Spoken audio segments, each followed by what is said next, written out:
But I'm going to talk about now how successful market research really is. There's no study out there.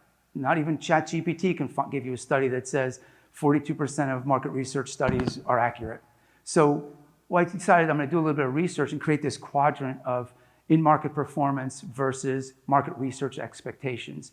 And if we look at the bottom left, where market research said failure and the product actually failed, it's interesting. That product on the left is something called Harley-Davidson cologne, which, you could exhaust all your opportunities. No. And then the next one is Cheetos lip balm.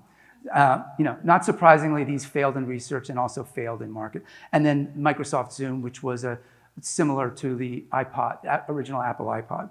Okay, no surprise there. But then there's products where market research said they were going to be successful, but they weren't. New Coke is the big example. That's now a 40-year anniversary of that debacle where research predicted big success for New Coke that almost destroyed the company. Then the Amazon Fire phone, which also makes sense as an idea. Why wouldn't Amazon have a phone that would work, especially when they launched about 10 years ago? And then something called Google Wave, which I never heard of, which tells you, okay, it didn't really make it. It's something where, like Google Docs, except you can communicate with the other people that are in the document. I don't know.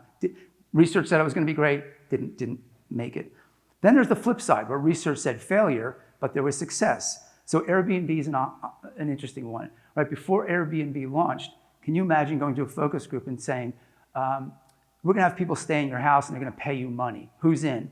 Or would you like to stay at somebody else's house? It's a lot cheaper than a hotel. It doesn't fit. It doesn't make sense. So of course it would fail in research.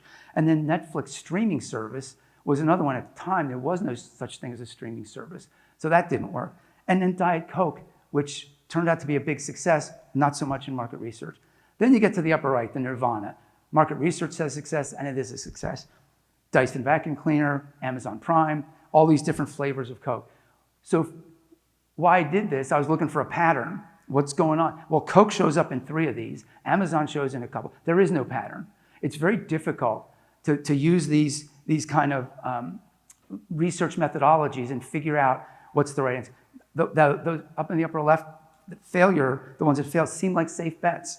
The ones in the bottom right, those are the easy ones. The Cheetos lip balm, doesn't really make sense. Upper right, same thing as the ones in the upper left, but they worked and the other ones didn't. No real reason why. And the bottom right, these are brand new concepts that have no history. Those are the toughest ones to get through research. That's why when you look at how often these things happen, there's no numbers. They're just either listed as common or rare or whatever. So the conclusion is there's no pattern. So as I was looking out at the moon one night,